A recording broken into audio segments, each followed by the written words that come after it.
Hello friends, and fellow seekers of knowledge and truth. Welcome to possibly the most mind-blowing video you'll ever watch. If you're anything like me, totally fascinated by the ancient world and all the massive stone riddles left behind for us to solve, you'll want to watch this video till the end. If you're seeing this, it means you've reached the furthest, most random corners of the internet. But you know, sometimes the most meaningful answers will come from the most unlikely source. I come before you today, humbled by the weight of the revelation I am about to share. For too long, the ancient stone wonders of our world have remained shrouded in mystery, their origins and construction the source of years of wild speculation. But in late 2019, a documentary surfaced in Paris that reveals the truth behind these marvels in a way that is shocking, brilliantly obvious, and very hard to ignore. I'm sure you've all seen a documentary too about Egypt or the stone mysteries of the world, but there are a few that after watching, you feel a daunting sadness, paired with a depressing realization that you've been robbed of what little magic was left in the world. As you watch this video, you'll bear witness to evidence that challenges the mainstream legends and explanations. These structures and their mind-blowingly simplistic creation is a revelation that, once revealed, is one that might make you feel silly. It'll all become so obvious so quick, and there's a good chance you won't be able to look at these structures the same ever again. From the pyramids of Egypt, to the Ellora and Ajanta caves of India, from Aswan to Baalbek, then there's the Borobudur, Göbekli Tepe, Stonehenge, El Castillo, the Terracotta Army. The list goes on, and those are just the ones we know about. The truth of how these things were built is for everyone to decide for themselves, as is true for everything. Everyone decides what they choose to believe, everyone shapes their own reality, and everyone has their own truths. But the info provided, no matter what you think of it, will be hard to disprove or shoot down. So be warned, this knowledge comes at a cost. The insights I reveal about these structures may lead to the loss of the magic and wonder that surrounds them. I understand for many, it's not about the destination, but it's about the chase, the hunt, the journey, and the mystery itself. Some people don't want the answers, and some people will choose not to believe. For those with an open mind who don't actually want answers, you can turn the video off now. And I'm not trying to be dramatic, I'm trying to save you from the depressing feeling that comes with losing the magic of the world. However, as one door closes, another opens, revealing a world of new possibilities and understanding. So as we stand in the doorway of this newfound knowledge, looking forward unto a future where we can better understand our past, we can choose to see these revelations as not depressing, but as a much-needed step forward. We can see this knowledge as a fundamental and overdue step toward better understanding ourselves, our past, and so we can better prepare for our uncertain future. I feel partially saddened by the fact I'm about to present knowledge that might totally change people's minds and make them question their beliefs about the universe, this planet, and our history on it. There will be entire careers, entire TV shows, books, and life works that will be shot down from the sky of truth, only to fall into the graveyard of myth, misinformation, and misunderstanding. When this information becomes well known, I know at least of a few YouTube channels that will cease to exist. This isn't just me spoiling the universe for everybody. No, this information is already out in the world, and the slow leak of the truth has already begun. I am only serving as a humble vessel, and I feel honored that I was somehow in some way chosen to be the person to spread the word of truth in these new revelations. So join me on this journey of discovery as we explore the evidence, question assumptions, and uncover the truth. But before we dive into the heart of this mystery, let me remind you that you are free to believe whatever you choose. This is not an attempt to convince, but rather to present a new theory, one that may very well be, if nothing else, the birth of a new conspiracy. Here I set out to answer the age-old questions of who invented math? Who cut this rock? How was Kailasa's temple really made? How were the pyramids made? How come things in different continents bear the same architectural signature? What does that mean about our past? What makes this mark? Or this mark? Or this? Or this? Aliens seem to be the way to explain away what we don't understand. And though I'm not saying aliens aren't out there, I'm just saying they didn't make these stone structures. But if hammer and chisels aren't the answer, and if aliens are ruled out, yet these structures are proof they do exist, then how were they made? How did our ancestors do the seemingly impossible? So far, every presented explanation stretches the laws of physics and the human imagination to its very limits. There's been countless books, shows, and theories on the topic, while all so clever, all wrong in their own regard. But every question ever asked, every theory ever posed, is all useful knowledge, contributing to the mountain of information that was necessary to solve this mystery. Every teacher, archaeologist, researcher, explorer, and curious mind has contributed in their own way a piece to this massive puzzle. Every experiment, long journey, or sleepless night has not been for nothing. It took us all together to present enough evidence to paint a convincing and realistic story of our past. And though we might not ever know our past for sure, I'm surprised, proud, and happy to announce that today I think we've come as close as we ever will, without ever going there. Let's just say the proof is in the details, and once you see the truth, you'll start to see it everywhere.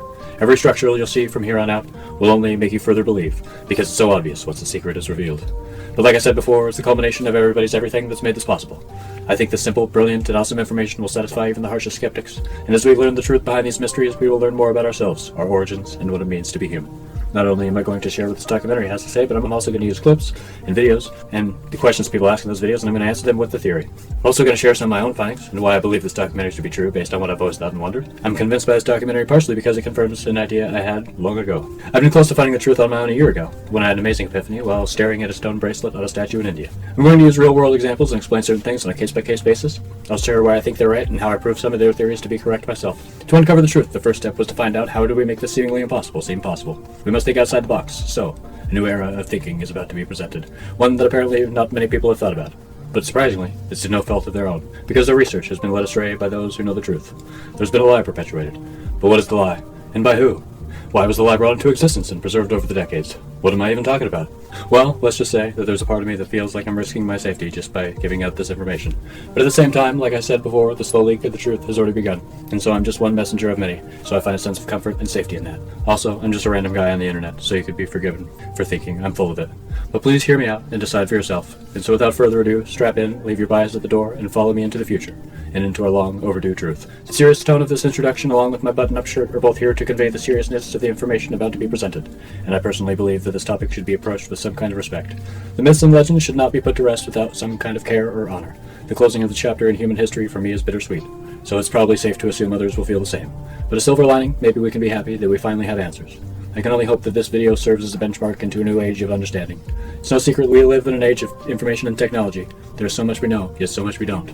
The latter is becoming less and less. And although the exact construction techniques of some of the sites are still a mystery, we do know the lost technology that everyone's referring to, and we have found the lost ancient technique. And even if we don't know exactly how some sites were made, the technique revealed tells us enough. It holds the missing link, the key that makes all the site come within the realm of very possible for an ancient human to make. And we don't need the details when the missing link has just made the seemingly impossible possible. And so it's time to finally reveal to the world what after years and years of literally and metaphorically digging we found. It's finally time to share what we've come to learn about ourselves, who we are, and who we were. But so this is technically part 2, but if you have not seen part 1, that is not a necessity. Previously, on Ruining the Pyramids with Kyle. Today I have the honor of giving answers to some of the biggest questions in the world. I watched a documentary that I feel like changed my whole perspective on life. The whole ancient stone mystery has been revealed. I think they figured it all out. I've gone too deep into the internet. You know, something that should be said is, everybody decides their own truth. Concrete, the sun, Hinduism and the gods, melt, rocks, lost mythical technology, The Freemasons. Strap in. We're going deep. So I'm going to do a disclaimer because there's some things I feel like I should say really quick. First of all, so I work a full-time job that's totally not related to filming or YouTube or anything. I do this stuff because I enjoy it. And I do all my editing and all my research and all my everything myself. I poured months into this. So this is a culmination of just months and just hours. And so all the videos are as long as they are because that's just how long it takes to get the point across. Since it's so long, that's just a reflection of how deep and crazy this goes. Another thing that I want to say is I'm probably going to sound like a realistic Randy, or I'm just going to sound like a anti-alien Alan. No, I don't know. It's going to sound like I'm totally against aliens or totally against gods or totally against mythical things. This is going to sound like, just facts and science and this is the evidence and there's no aliens and there's no gods and these are the numbers and these are the facts. As much as I might sound like this throughout this, I want you to know that I still think that aliens could be out there. I still sort of believe in aliens. I still sort of believe in a higher power or a god, I still think that we could have maybe been visited by aliens in the past. This whole theory doesn't go against that. I'm still open to those things, and I do still believe in a higher power. And even though I explain away some religion things, I still do believe in mythical things. I'm not a total buzzkill, just scientific Steven, So yeah, that's another thing I felt like I wanted to get off my chest. I think I stumbled upon the deepest conspiracy in the world. I think I've uncovered the deepest rabbit hole, the biggest conspiracy, just the most deep-rooted ridiculous thing ever. And, you know, it started with this documentary that I watched that changed my perspective, and then I started doing research to fact check their stuff. And, you know, it started me on this whole wormhole, you know. Even if it's a story and a conspiracy, I feel like it's worth putting out there.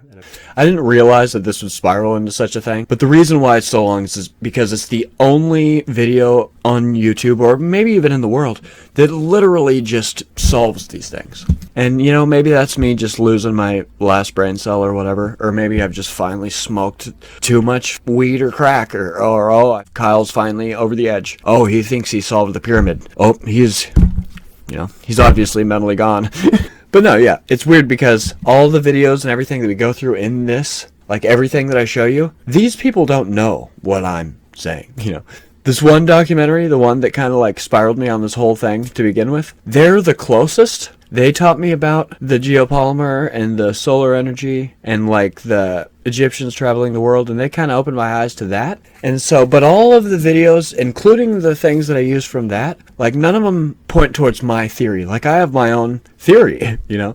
And it's funny because I've heard people say fragments of things, but nobody has my complete picture. And it's weird because this could be the truth. I've spent way too much time and effort on this, and I never even meant to take this long on anything, but it was so important and crazy and just interesting to me. So this documentary that I'm making right here, that I spent months on, people don't even realize that this is pretty much a gift to humanity. I painstakingly went through all these videos and tracked down all these things so that I could have like something to back up pretty much everything that I say, and me doing this project is like a giant service to humanity, and people don't even realize that. I have to give myself some credit and respect and pat myself on the back and say, you know, this is at least unique. So my goal is like, if you make it through the first hour, to just be like, oh, he's actually onto something. That's really weird. And then the second hour, you're like, oh, this guy might be crazy, but then again, he's got so much proof. And then by the third hour, you're going to be like, okay, tell me more. And then by the fourth hour, you're just going to be like, is this the truth? Like, oh my god. And then by the fifth hour, you're just going to be like, okay. You know?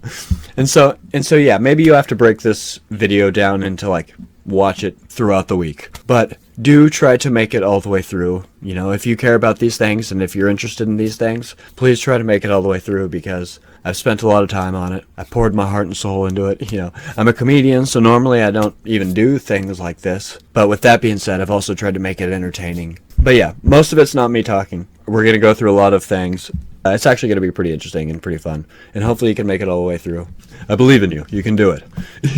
We'll get through it together. But yeah, the reason it's so long is it's just because it's the only video that just literally breaks down all the evidence and all the proof. This became such an editing disaster and such a giant project that the order is kind of messed up. But I tried to put it as much in order as I could. But at the same time, the order doesn't really matter too much, because there's so much information that, you know, you could watch it in sections and chapters and go through it like that. But I do suggest that you watch it all the way through if you have the time or the patience, or if you're interested in these things. But yeah, okay, so you don't have to watch the first one of these for this video to make sense. The first video I'm going to say in particular is more about the pyramids.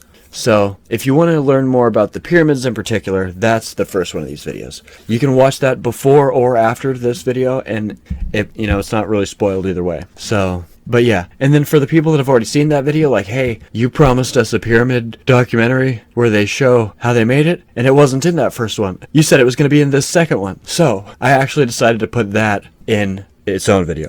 So if you want to watch the documentary that I saw that blew my mind, I edited their like 5-hour-long documentary into 45 minutes, and I posted that, and I'll put the link in the description. So yeah, that I decided to take out of this because this is already so long. It's already too long, even though it's as short as it can be with getting the whole point across. But yeah, the first one's more about the pyramids, and then the last video is the actual documentary that shows the pyramid process. This one is, we do talk about the pyramids a little bit, but yeah, so this goes deep. We go through everything. As bold of a claim as it is, and as impossible and as ridiculous and as crazy as I sound, bear with me, because this all relates to itself, and when I knocked down one domino, it started knocking down a bunch, and it revealed this whole giant thing. So it's just kind of a coincidence that all of these ended up solving themselves. Like, because I can solve the mystery of the pyramid. I can solve the mystery of the Barbar Caves. We're going to go through that, and like, I'll show you really head-scratching questions and evidence and proof and things to think about that.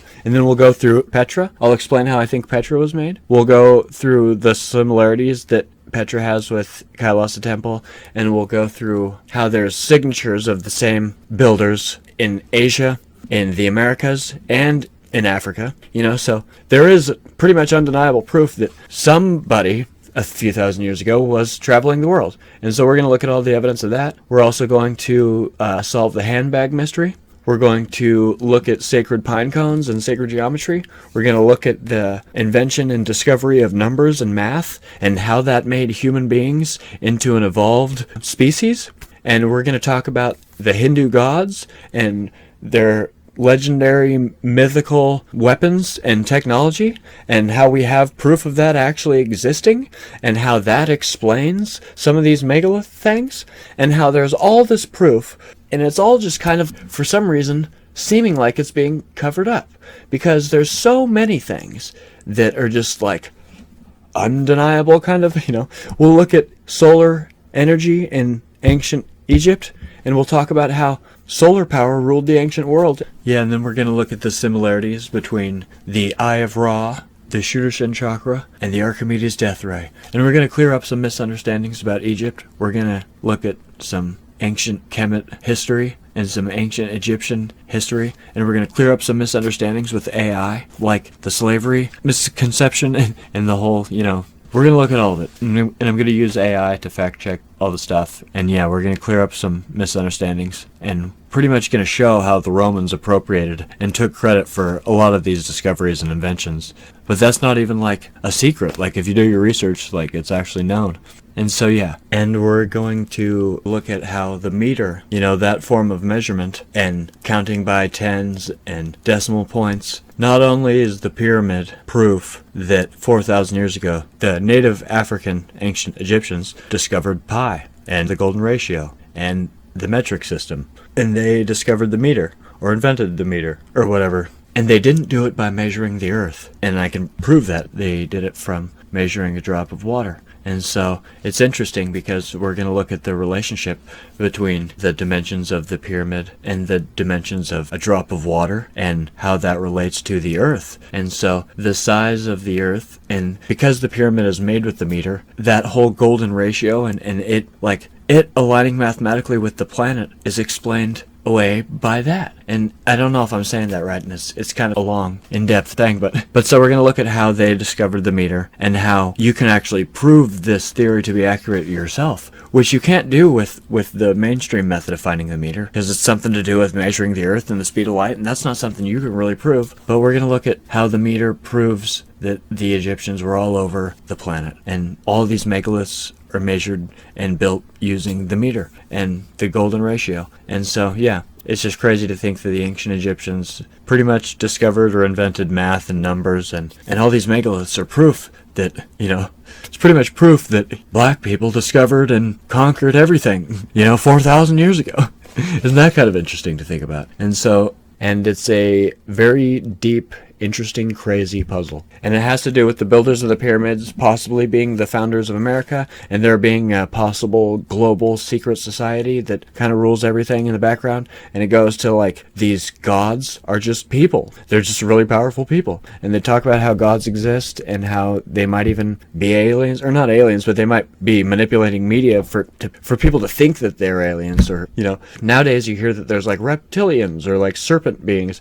But it's funny because serpents in ancient Egypt represented the sun. And so it's funny when you think of serpent beings, the Illuminati, like, oh, isn't that a coincidence? Illumination being like the sun. And then, so we're going to talk about the Illuminati and how that was a real thing. And then we're going to talk about the Freemasons. And then you think about Jesus being like a person standing in front of the sun, and like the sun shines around them. And then you see that imagery all over the world from thousands of years ago. And then you start spiraling into this whole sun cult, and you're like, oh, is that the Illuminati? And then and it unravels into this giant thing. And I'm starting to think that, these Hindu legends and myths, those are going to be rewritten as our human history. So that's sort of what I'm going off of, is because the Vedas is pretty much telling us what happened in an abstract way that I'm going to translate. Or I don't know. But it's so crazy, and just, bear with it if you can, because it'll be worth it, I promise. But I have a lot of stuff to go through, and, just, take it as you will. I'm not trying to make you believe it. I'm just saying that I've started my own conspiracy. So some of this is stuff that people have probably heard about, but some of this stuff is probably not stuff that people have heard about. But so this should be an interesting ride. It goes in a lot of directions, and it weaves. But so I recently made an interesting discovery. Or, I didn't really discover it, but it's a realization that I feel like people haven't thought about. And it's a connection that I feel like people haven't made. Because why would they? So, something that's interesting. When people look at the granite in the Aswan Quarry or the Aswan Obelisk and they see all these scoop marks, what's their best explanation for those things? You hear all sorts of things. You hear, oh, they had something that could just molecularly rearrange and soften it. They had a rock softener. And then at the quarry, you have these scoop marks. Like, you have this whole other technology that exists where it's like they've scooped away at the granite with an ice cream scoop. Getting under a piece of stone. Look, they'll tell you that it's this pounding stone of dolerite about that big. What's the wackiest explanation for these scoop marks? Some sort of molecular softening tool that just comes in and scoops it out. Like, somehow it gets between the... Molecular softening tool. Like, can soften the stone, can change the molecular bonds beneath the stone, and then just being able to somehow scoop it out. I don't know. It looks that way when you look at it. Oh, they had a molecular softening tool. It looks like they were able to just weave in between the atoms with some sort of molecular softening tool and just scoop out the granite like it's ice cream. Okay, so the only reason people say crazy things like that is because that's what we see with our eyes. It's like, okay, so yeah, that's obvious. That did happen because we can see that. But how did they do that? Oh, that's impossible. You can't just molecularly change granite and scoop it out. Except for you can. You can with extreme heat. And so it's funny because there's limestone blocks in Egypt that have been heated to such a degree that they boiled. It got so hot that it started boiling. How was anybody alive when that was happening? You know what I mean?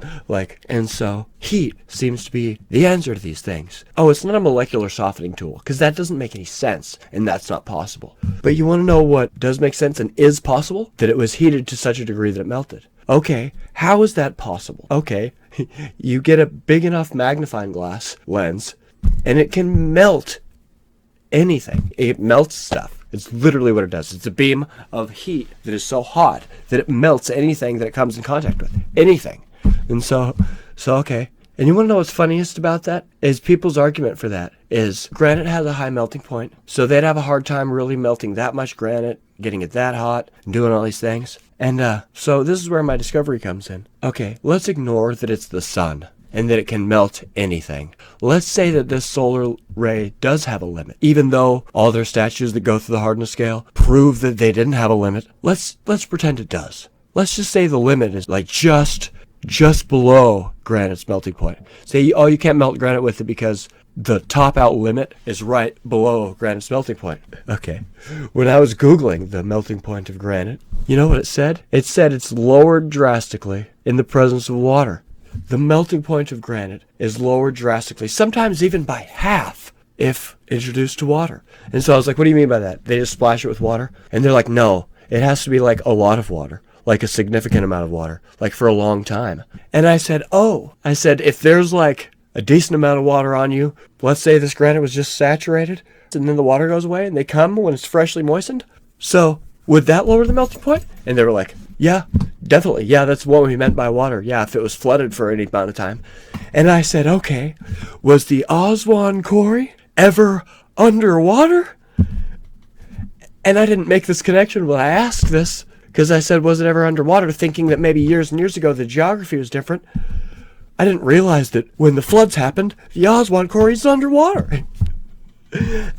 So either way, it's interesting to think that the granite in that quarry specifically, for sure, has been introduced to enough water over a certain amount of time to where it was soft, at least when it was carved. Boop! So, okay, all the stuff that you see, the scoop marks...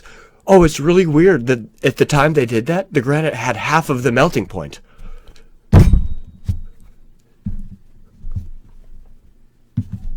So think about that for a second. But yeah, I just think that it's super funny. Yeah, it's like, so yeah, when it goes back to the molecular softening or whatever, it's like, okay, so that might not be possible. But I think what you're trying to explain is melting. And so it's funny because, yeah, it was able to be melted. And so I guess that's the proof of that. Once you realize that you're looking at the proof and that there's no molecular softening technology, because that's not a thing, and that sure, yeah, well, maybe it is, and what you're describing is this, and here's an easy way that could have been achieved. So it's kind of like super obvious or whatever, like when you think about that. And it's not an obvious thing. Like, it becomes obvious when somebody tells you, because there's no rebuttal to that answer, you know what I mean? It just has to kind of be the truth. That's what I think, at least. It's like, oh, there's impossible things. Oh, they must have had this impossible thing. Except for, oh, everybody knows that they still were primitive, though. It's like, okay, here's this answer that's very easy. And it's known that they had all these things and could easily do this. And that's a way of making this possible.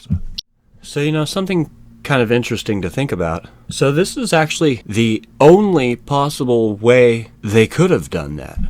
It's kind of interesting to think about. Because if you're like a forensics person and you're like trying to solve a murder, and you were analyzing like the tool marks and like the available technology at the time, and you're weighing all the facts and all the options, and when you look at that scoop mark and you look at that method and you think, how is that done, or how could it have been done, there's only a few ways it could have ever even happened, right? And a few of those ways are not possible to ancient people. A few of those ways aren't possible to people at all. So it's interesting. You start narrowing down your options.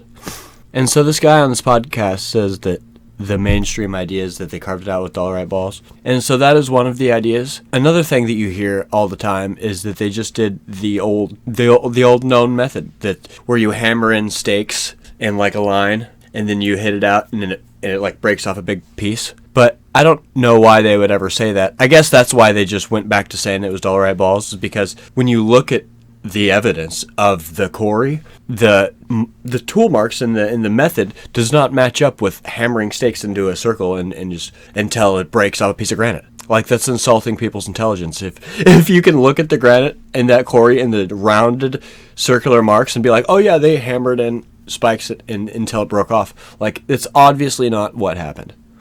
You know what I mean? And so when you think that it had to have been melted, and then if you think, okay, if there is no aliens, how could this have ever possibly been done? And then you think, oh, just a giant piece of glass and some stone shovels. You're like, oh, okay, they might have been able to have that. And it's weird that is the only kind of possible way they could have done it. So it's weird to think about that. But yeah, I like how that's their best explanation. That's what's funny, is because all of the answers for these things are like this. What's the speculation? Like, what's the wildest speculation as to how these things were made? I'm pretty convinced that there's obviously saws and tube drills that are powered by something. Now, I think it may not just be pure friction. There might be ultrasonics involved. There are realms of science that sit outside of our understanding. When we look at some of these things in the past, we should be open-minded enough to consider the possibility that some of the answers may sit outside of our current perspective. Like, oh, they had a levitation thing. It has been suggested that some sort of anti-gravity technology may have been used at Pumapunku to lift and place the massive stone blocks. But if that were true, it would certainly suggest that some sort of highly advanced technology was in play here.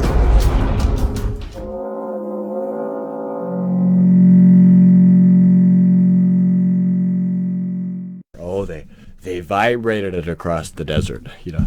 Ancient Egyptians understood that they could use sound to reduce their weight and the gravitational effect. Through archaeoacoustic research, we are now close being able to duplicate those megalithic temples. Did Edward Leedskalnin actually crack the engineering secrets of the Great Pyramids? There are those who believe the answer is yes, and that one of the secrets involves magnetism. Magnetism can in fact levitate very large objects, but you have to have what is called superconducting technology. You have to cool down helium, for example, to near absolute zero. I just think it's super funny because it's like let's say you don't believe me or whatever. So just for a second, let's pretend that all these are concrete. let's say that there's not even a solar furnace involved. Let's say that they're just literally all concrete. Yeah, let's say that all of these everywhere around the world are concrete, just hypothetically. So if that's the case, and if that's the truth, it's so funny to just watch all these people be like, it was sound, or it was vibrations, or it was the levitation technology, or oh, it was the gods, or oh, aliens must have come down. And but yeah, it's just so funny because I used to totally be on board with all these things, and I used to totally be like, like, oh yeah, I bet it is sound technology. And and I went deep down those rabbit holes, and I've found stuff that, I've seen it all. When it comes to that stuff, I've seen it all. And what it comes down to is, sure, these things are possible, and they're cool, and they're whatever, and they're clever, but these things aren't ever on a big scale. Right. Doing it in a small way is not the same as doing it on a major scale. Like, sure, you can make a ping pong ball, like, with the right resonance, like, vibrate, but you're not going to do that with a boulder. Oh, maybe if we found the right resonance. Like, no. It's like, okay, do it and then show us, and then maybe we'll believe that. But no, that stuff doesn't work on that scale, right? And maybe it will someday, but it's just, that's one of the main arguments against that, is it's just like, that stuff only works on a very small scale, and it works for very specific stuff in very specific situations, and it sort of works to do this if this condition is right with this, but you also need this, and it's just like, okay, yeah, it's not actually a believable answer. It goes back to just them dragging them impossibly there is more believable than that, because at least that's possible-ish. But possible used lightly there.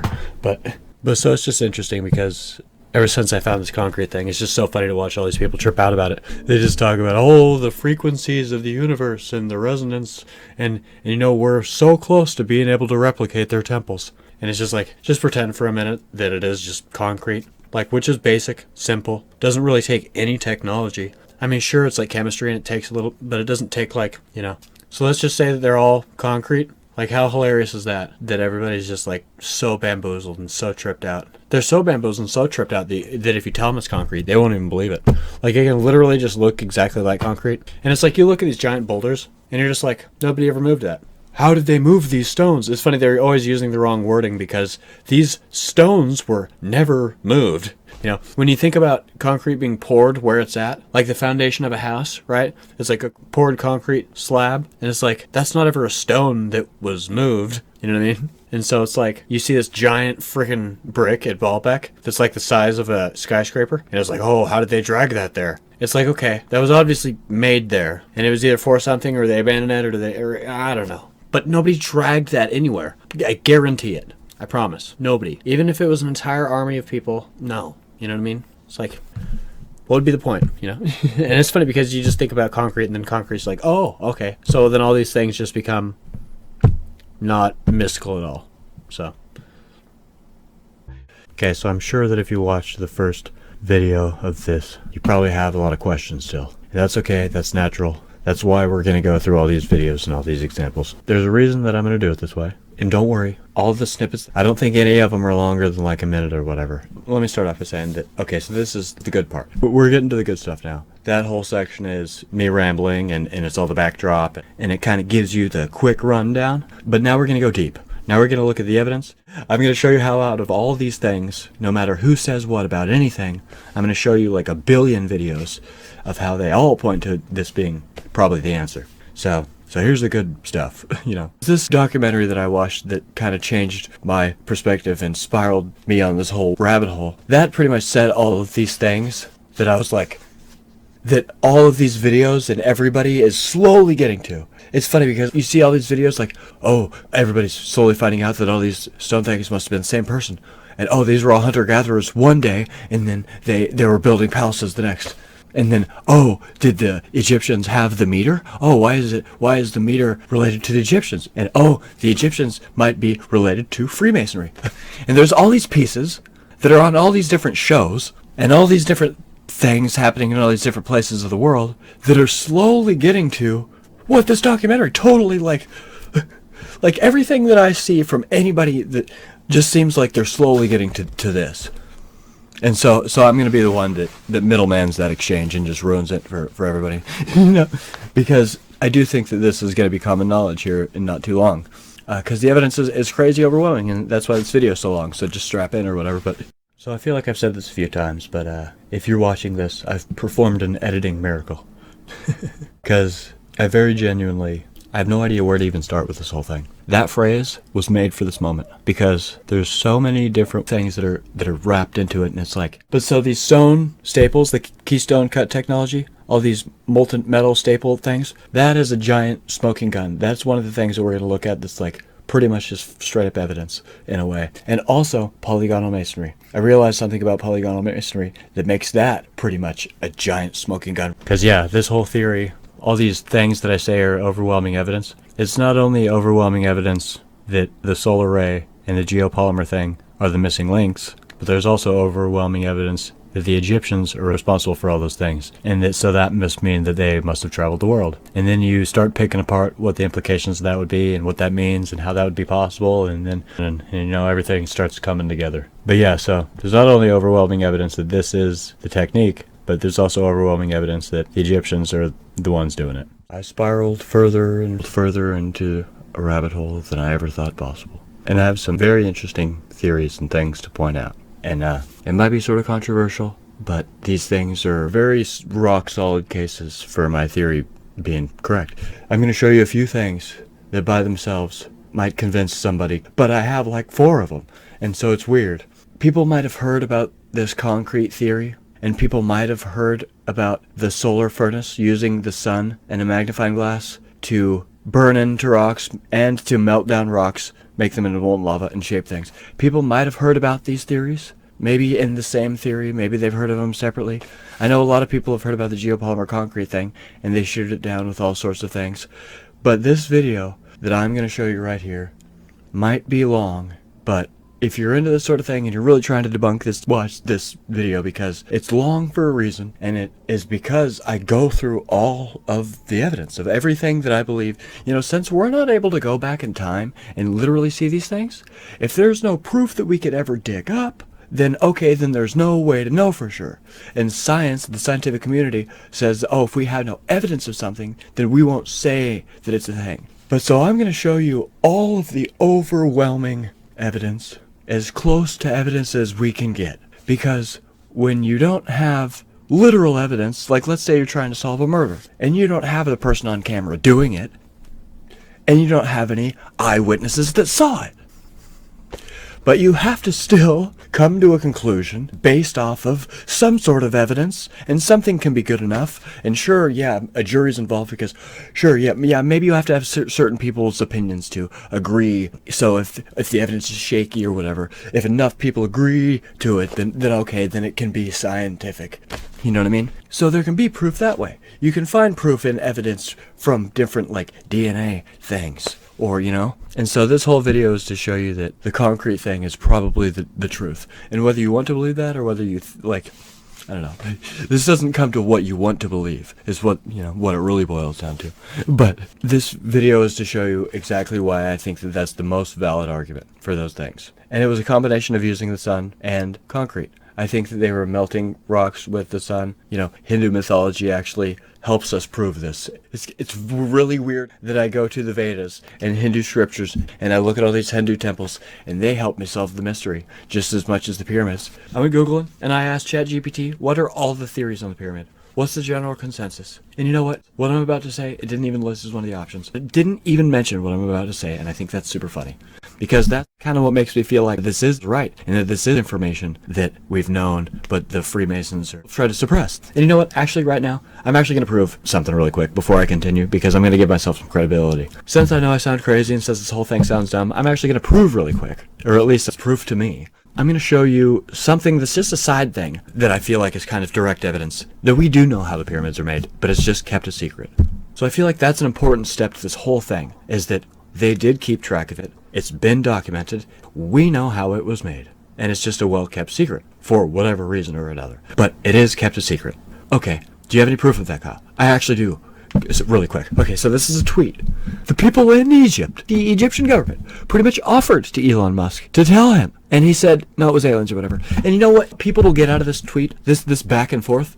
This little Twitter convo between them? You know what everybody takes away from this? Oh, ha ha, Elon Musk is funny. Oh, ha ha. But, so, I'm going to ignore that his response to this is dumb or whatever, but that's what everybody takes away from this, is his response. What I take away from this is, oh, so they do know. And it's a secret that they were offering to tell him. And so it's interesting, you know. But so, okay. But hopefully that gives me some sort of credibility or whatever really quick. But yeah, I swear that some people don't even want the answers to these things. A lot of people don't even want to hear about any of this stuff. Like, I swear that some people think that, no, the answer is, it's a mystery. The answer is there's no answer, guys. They're like, no, the answer is that it is impossible. There is no answer and that it's impossible and it's a mystery. The answer is you don't know. You'll never know. That is the answer. Don't try to figure it out because the answer is it's a mystery. And you know what's the funniest thing ever is I see videos on my YouTube that says, oh, the pyramids have been figured out. And I'm like, oh, they know the secret too. And I click on it and it's something freaking ridiculous. Yeah. This inner ramp theory, oh, that's been proven to be correct. Yeah, okay. It's so funny. Okay, so if you're one of those people that thinks, oh, the inner ramp theory has been proven to be correct, I don't even know what to say to that. Just watch this video, I guess. This one, the other one. Just watch this video in its entirety and dispute the points that I have to make with your ramp theory. That's all I have to say about it. I'm not going to explain how I think it's wrong. I'm not going to say anything about it. I'm going to say, listen to my video. And then if you, at the end, if you have anything to say about it, dispute my facts with yours. Please. I'm all ears. Okay? Straight up. I'm listening. You know what I mean? But there's nothing you could do to convince me that there was ever a ramp involved. After knowing, like, what I believe to be the truth, there's nothing that you could do to convince me, oh no, all of these were painstakingly, brutally, impossibly dragged, moved, lifted, and shaped. There's nothing that you could do to convince me that this is not concrete that's poured instead of stuff that's been painstakingly dragged, shaped, and magically moved. Because that's the whole key to this whole thing is, oh, these things are so magic and impossible. And then this theory brings it from being magic and impossible to being, oh, very realistic, possible, and probable. I don't know, it's just the reality of doing these things. People don't think about the reality of it. They're like, oh, there was a ramp, or there was an internal ramp, or oh, they did this or that. It's just like, okay. So, it's easy to say those things, but it's like the reality of doing things is different, you know what I mean? It's like, have you ever tried to do something you just think that you could do? You're like, oh, I could do this. It's easy. And then it just doesn't work out at all. Like there's all these steps that you just didn't think about, and then reality hits you, and you know, and then reality sets in. And it's like, yeah, you know, that happens all the time. You're like, oh, I can make waffles. Next thing you know, your house is burned down and half your family hates you. You're not allowed in the kitchen anymore. Everything's a disaster. Like, you know, you just totally messed up everything. It's like, I thought I could make waffles. And then you just realize the hard way you can't. It's like, yeah, you ever just try to do anything like driving? You're like, I watch people drive every day. You know, I see people drive on TV. You know, it's how hard could it be? You know, I've never done it before, but it doesn't matter. And you got to back up and you just fly straight into your house. It's like, oh, you think you know how to drive, and you just ruin everything immediately because you're just like, oh, well, I thought I knew how to drive, and I thought that this was a straightforward thing, and then I just ruined everything immediately. Or just anything ever. You ever just, oh, I can do this, and then life just slaps you in the face. But I don't know. I can't even think of a good example, but it's like, yeah, you ever just tried to do anything, and it just blows up in your face immediately?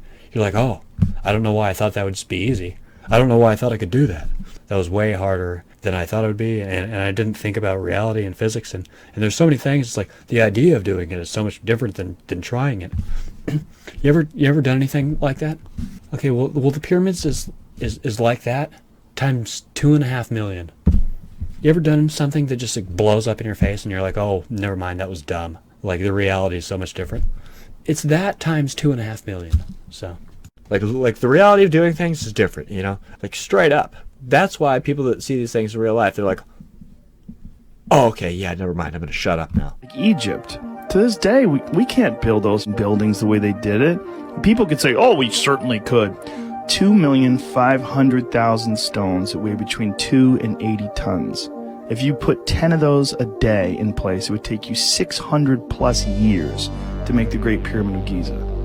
That's how crazy that building is. So if you say we could build that today, good luck. There's some interesting theories about how they did it, but none of them really sink in. Like, what the fuck did you do? How did you do this? So I'm going to use this thing, and I'm going to keep track of how many times somebody says that something's impossible, or that it's not possible, or that somebody has done the impossible, or they wonder how it's possible, or something was done that's impossible, or they don't know how it's possible, or, you know, because I feel like that happens a lot in this. And so it's funny that I'm able to just explain away the impossible. So if nothing else, let's say that my theories and my ideas are totally just wrong. They at least make the impossible come into the realm of possible. So whether it's the answer or not, they are at least an answer that makes it possible. And I'm going to keep track of every time, because I feel like it's a decent amount. I think we should back up a little bit and just say that, okay, so what is the mystery that we're solving, or what is the debate? There's an ancient mystery that resides on this planet, so unique that it stands out amongst all the other mysteries. Bizarre vitrified ancient ruins and stones, melted and molded rocks, perfectly fitting, with no known technology of how this was done. There's another style of the perfect fitting stones. Walls where not even a needle point can be inserted between the stone blocks. They can be found in multi-angled, polyagonal-sided blocks of incredible sizes. But the general characteristic is always the impossible perfect fit. This is what leaves the majority to conclude that they must have been soft at one point. Orthodox science provides nothing. There are zero convincing explanations on any method of construction. Pioneering researcher Alfredo Gamarra, who proposed the theory of the softening of the stone, molding, and subsequent vitrification, was ahead of his time. Everyone agrees, at least the rational people, that the builders had some unusual special technique to reach these outlandish, astonishing results. What's the evidence of a special technique being utilized? Well, firstly, we see rocks melted, physical evidence with no known technique for achieving the high heat. We often see a mirrored finish on the stones, sometimes like a reflection or smooth to touch like polish. They had such a sophisticated stone technology beyond our own. The evidence presented here will leave you absolutely baffled. If we look upon the statues of ancient Egypt, for example, the symmetry, along with the proportional precision present within their statues, is not only perfection personified, but unquestionably far too advanced for the so-called academically claimed builders to have achieved. Also, the often accompanying curious stone cuts, scars, and striations, all clearly left by high-speed disc-cutting machine, a signature tool mark, identical to that which is left by modern-day power tools, along with the still absent demonstration of the methods used to construct the pyramids. However, Egyptology is no fan of attributing any advanced skills to the ancient master masons. They still sell us this method to achieve advanced results, like this. The tides of injustice are slowly turning. We have hard evidence of pre-dynastic stone tubular drilling at advanced speeds. Marks left behind by what can only be perceived as use of circular stone saws, as far back as the 4th dynasty. The marks left in stone are a beacon of curiosity and intrigue to engineers who work these materials today. Engineers and architects are completely puzzled. No scientific proof exists for any of their theories. Look at an ocean cruiser. It doesn't take a sophisticated debate to know tools, industry, and manufacturing of a high level was used to create it. Why does Egyptology portray such ignorance on the issue then? Ancient housewares discovered by Flinders Petrie show undeniable proof of being turned on a lathe. There are incredible aspects about these vases, plates, and bowls that speak of highly advanced engineering techniques.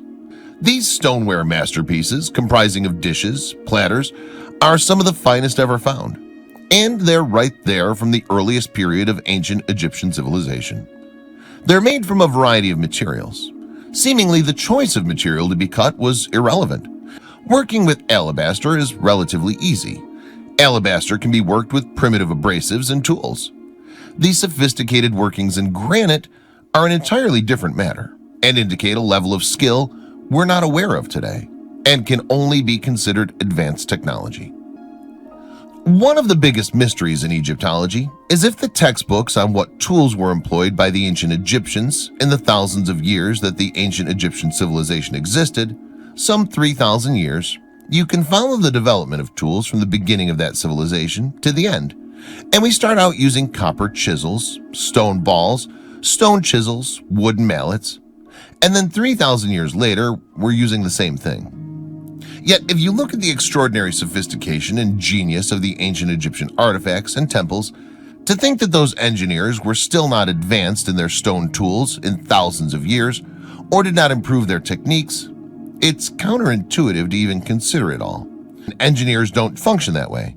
They'll make improvements to their processes in any generation. They'll continually improve their tools, sometimes very rapidly, but certainly over a 3,000-year period. Producing the level of work they did, something is obviously missing. From megalith wonders with no conventional explanations to outright evidence of advanced technology, these mysterious archaeological finds confound the experts. In multiple parts of the world, centuries before the modern age says these things are possible, you'll find amazing construction techniques, engineering feats that cannot be reproduced even by today's standards.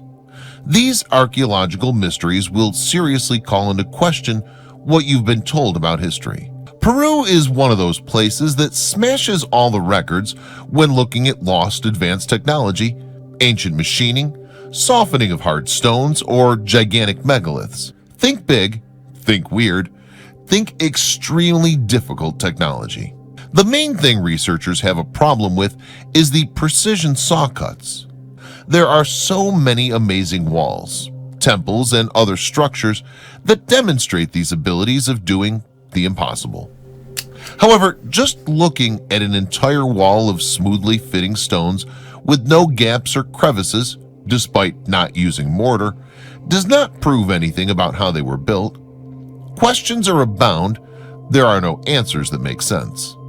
For such an ancient people, who existed there even before the Inca, to do this type of stonework with basic bronze tools is quite fantastic, and technologically startling.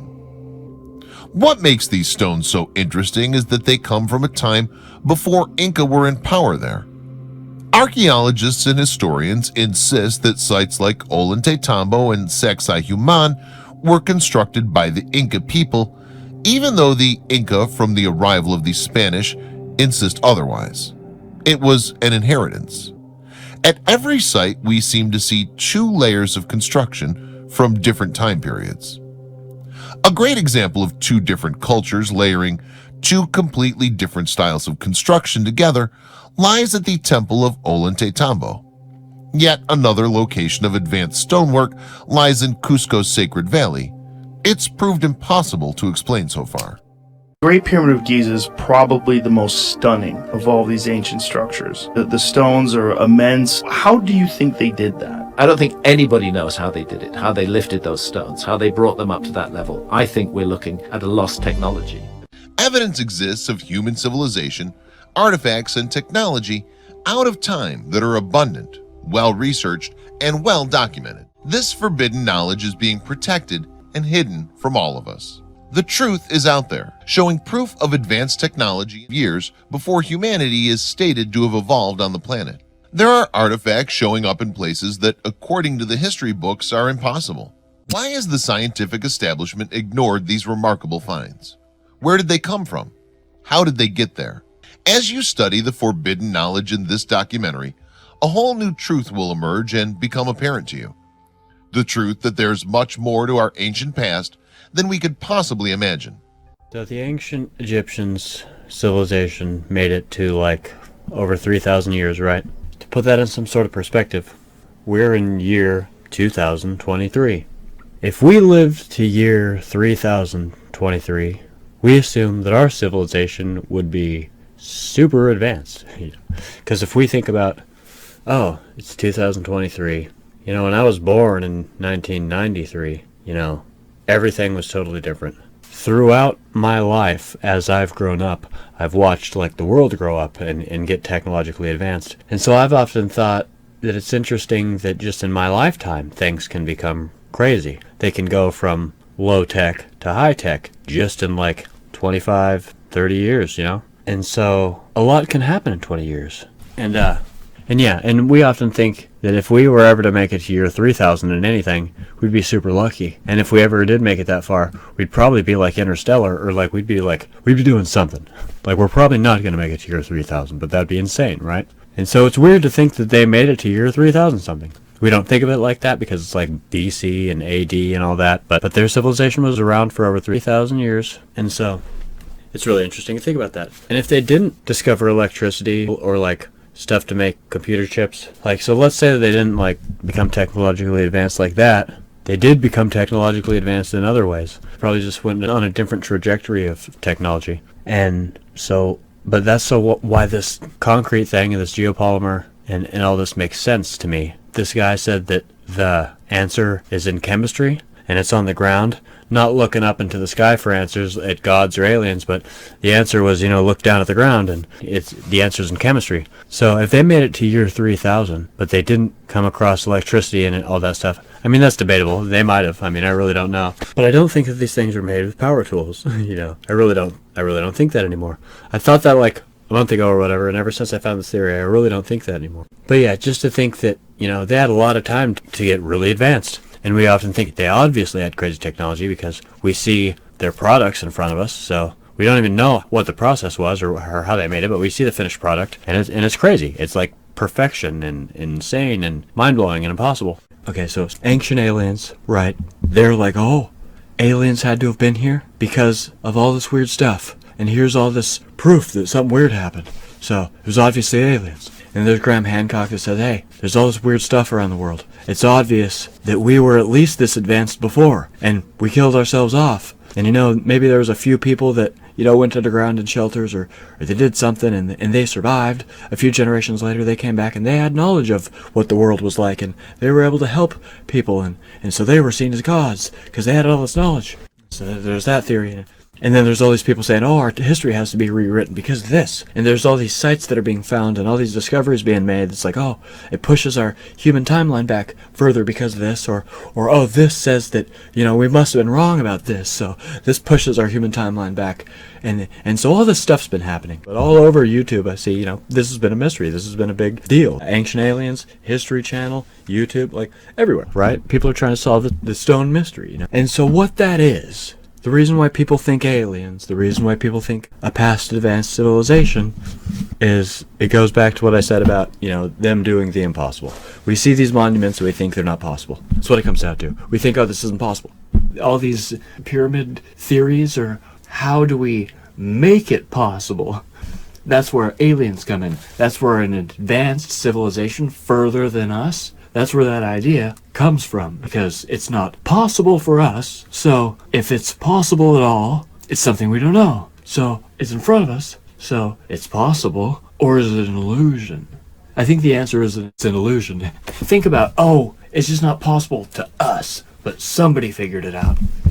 It's like, no, they didn't though, They made it look like they did. It's like a good magician never reveals his secrets. It's like, it's an illusion that something's happening, but something else is happening that just makes it look like that. So it's like, oh, weeding through all the research and weeding through all the theories and weeding through all the BS. People that have studied these things and people that have seen them in real life, everybody that looks at them in real life and studies them and sees them always says the same thing. Oh, this is something weird. We're missing something. This isn't possible. People are like, what the heck? How is this possible? Because it's not, right? But it is, apparently. But so that comes to, how did the impossible happen in our past? So that's the mystery. How did the impossible happen in our past? The mystery is how and who built these things. That's literally, I guess, the simplest way to put it. How and who built these things. Who, what, where, why, when, how, what, where, why, when, what, who, where, why, what, when, how, what, who, what, where, why, how, when, what, who, where, what, how, why, when, who, what. You know what I mean? That's pretty much what, that sums it up. No, okay, so the question is, who built these things and how? So I guess this video is here to answer that question. Because we have the evidence that somebody or some civilization traveled the world, let's say 12,000 years ago. They were able to make giant stone monoliths, and they were able to travel the world 12,000 years ago. Maybe even way more than that, who's to say? Some people say, 6,000 or 4,000 or whatever. But if I'm really running with the conspiracy of what Graham Hancock and the ancient aliens and all this stuff, let's say that they're gathering all the evidence for me. I'm just interpreting it in my own way. Because I'm not really traveling around and measuring all these things and looking at all these sites. But yeah, so if I'm really running with the conspiracy, mainstream archaeology or whatever, or the whole timeline, or, you know, everything kind of points towards 12,000 years or whatever. You know, the Sphinx and Göbekli Tepe being 12,000 years old. Test results have supported the idea that Göbekli Tepe is nearly 12,000 years old, almost 7,000 years older than Mesopotamia's Fertile Crescent, long heralded as the cradle of civilization. So, oh my god, okay. So let's just say, oh, the wildest of speculations, oh, the wildest of theories, oh, the wildest of evidence points towards 12,000 years ago. We have evidence that somebody had laser cutting technology and they were able to travel the world 12,000 years ago. And that's about all we know. So that's aliens. No, that's the general consensus. Because of the proof, that's the answer. What's the proof? Oh, okay, apparently people had laser cutting technology 12,000 years ago and they were able to travel the world. People's answer. Oh, because we were obviously advanced and we killed ourselves off because we were stupid and we blasted ourselves back to the Stone Age and started again. Oh no, it was obviously aliens. So, I'm going to pose a new theory, okay? Okay, so 12,000 years ago, somebody had laser cutting technology and they were traveling the world. Okay, so whether that's the hardest thing for you to wrap your mind around or not, or whatever. So let's think about what else could be, you know. I'm not saying that we weren't advanced to blast ourselves back. I still kind of partially think that could have happened. But, you know, the planet's been around for millions or billions of years or whatever. That could have happened like hundreds of thousands of years ago. You know, and this whole timeline and everything that we're talking about could totally be irrelevant to all that theory, you know. But so I'm just saying that now I'm kind of convinced of this, what I'm about to mention. I'm going to come in with a third option. And let's even just say it's a conspiracy. Let's say that's not the truth, but it is a third option, okay? I'm going to throw a third option in there. A fake, hypothetical third option, okay? Who built those stone things 12,000 years ago? The Egyptians. How and why did they have laser cutting technology? They didn't. They used a magnifying glass in the sun.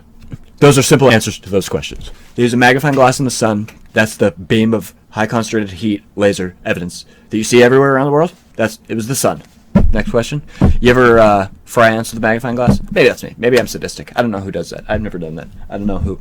I mean burn things with that. You ever burn things with a magnifying glass? Any non-living creature? You ever burn any, you know, non-sentient, not living, non-conscious, you know, you ever just burn inanimate objects? I'm sure you burnt inanimate, like everybody's, you know, like me.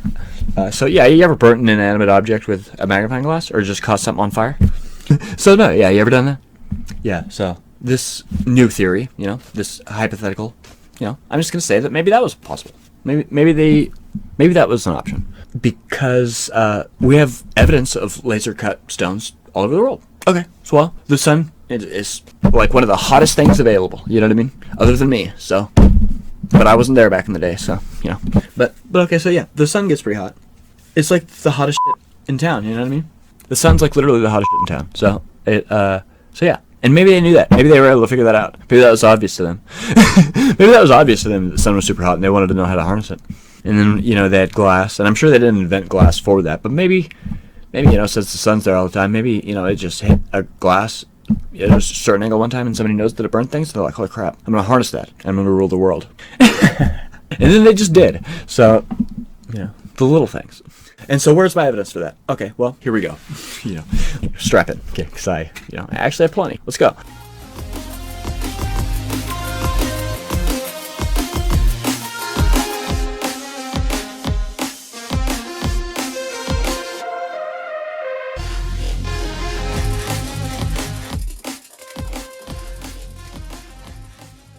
It was sound.